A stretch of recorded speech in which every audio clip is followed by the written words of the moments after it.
નમસ્કાર દર્શક મિત્રો, દિલોક સત્તા શોમાં આપનું સ્વાગત છે।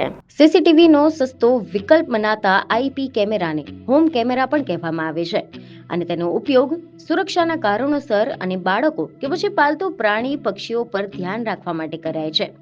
આ કેમેરા હોમ ઇન્ટરનેટ નેટવર્ક સાથે જોડાયેલા હોય છે, પરંતુ આના જ સંબંધિત આજે અમે તમને એક એવા સ્કેન્ડલ વિશે જણાવવા જઈ રહ્યા છે કે જે માત્ર દક્ષિણ કોરિયાને જ નહીં પરંતુ વિશ્વભરના કરોડો આઈપી કેમેરા યુઝરોને હચમચાવી નાખે તેવું છે। જી હા, એવા સમાચાર સામે આવ્યા છે કે દક્ષિણ કોરિયામાં 4 લોકોની 1.20 લાખથી વધુ વિડીયો કેમેરા હેક કરવાના આરોપમાં ધરપકડ કરવામાં આવી છે। આરોપ છે કે ઘર અને બિઝનેસમાં લાગેલા આ કેમેરાની ફૂટેજનો ઉપયોગ કરીને એક વિદેશી વેબસાઇટ માટે જાતીય શોષણવાળી સામગ્રી તૈયાર કરાઈ રહી હતી અને આખી ઘટના પાછળ ફક્ત 4 લોકો આ છે ઘરમાં બેસેલા ભયની વાત કે જ્યાં સુરક્ષા માટે લગાવેલા કેમેરા કોઈ અજાણ્યા શખ્સની નજર બની ગયા।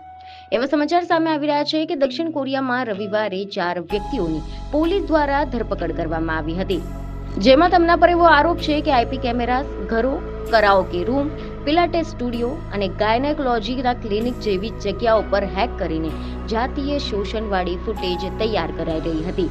પોલીસે જણાવ્યું કે આ લોકો સરળ પાસવર્ડો અને સોફ્ટવેરની નબળાઈનો લાભ લઈને હજારો કેમેરાને હેક કરતા હતા। આધુનિક યુગમાં આઈપી કેમેરા સુરક્ષા માટે લોકોએ વ્યાપક રીતે અપનાવ્યા છે, પરંતુ તેમની સૌથી મોટી નબળાઈ છે કે સરળ પાસવર્ડ અને ઇન્ટરનેટ સાથેની સીધી કનેક્ટિવિટી।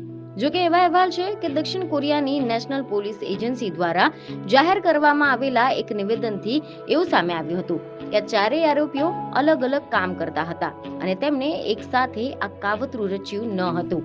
આરોપીઓ પૈકી એક પર 63,000 કેમેરાને નિશાન બનાવીને 545 જાતીય શોષણ દર્શાવતા વિડીયો બનાવવાનો આરોપ છે, જે આ આરોપીને 35 મિલિયન વોન એટલે કે 21.33 લાખ રૂપિયા 1 ડિસેમ્બર 2025ની ગણતરી પ્રમાણેના મૂલ્યની વર્ચ્યુઅલ સામગ્રીના બદલે વેચવામાં આવ્યા હતા।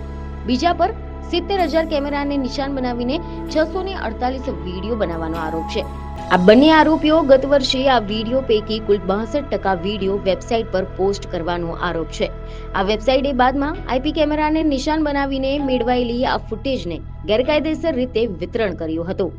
આ કેસની સૌથી ભયાનક બાબત એ છે કે આ કેમેરા રહેણાંક મકાનો, પેલાટેસ તેમજ ડાન્સ સ્ટુડિયો, કરાઓકે રૂમ અને સૌથી વધારે ચોંકાવનારું સ્ત્રી રોગના નિષ્ણાંતના દવાખાને કર્યા હતા।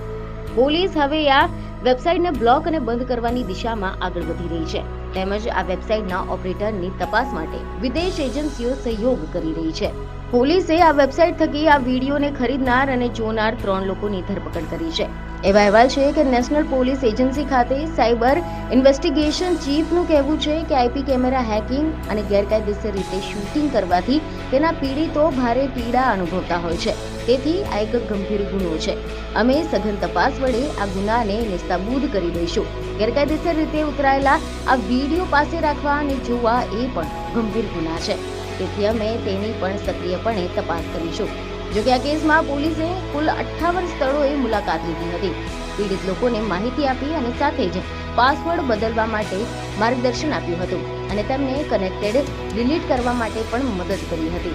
આ કેસ માત્ર દક્ષિણ કોરિયા પૂરતો નથી, પરંતુ વિશ્વભરના લાખો લોકો આઈપી કેમેરા પર આધાર રાખે છે કે જે બાળકોની દેખરેખ માટે, વૃદ્ધોની સુરક્ષા માટે અને બિઝનેસ માટે અને પોતાનું ઘર સુરક્ષિત રાખવા માટે કરે છે। પરંતુ ટેકનોલોજીની દરેક સુવિધાની સાથે એક મોટી જવાબદારી પણ આવે છે। પ્રશ્ન એ નથી કે કેમેરા શું જોઈ રહ્યા છે, પ્રશ્ન એ છે કે આ કેમેરાની પાછળ કોણ જોઈ રહ્યું છે।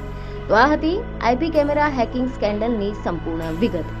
એક એવી વાત કે જે આપણને યાદ અપાવે છે કે ડિજિટલ યુગમાં પ્રાઇવસી એક ભ્રમણા બની શકે છે જો આપણે પોતે સાવધાન ન રહીએ કે પાસવર્ડ તાત્કાલિક અને નિયમિત બદલતા રહેવું, એડમિન અથવા તો 1234 જેવા સરળ પાસવર્ડ ન રાખવા, કેમેરાને હોમ વાઈફાઈ થી અલગ નેટવર્ક પર રાખવા જોઈએ અને જો શંકા જણાય તો તરત જ પોલીસ અથવા તો સર્વિસ પ્રોવાઈડરને જાણ કરવી જોઈએ।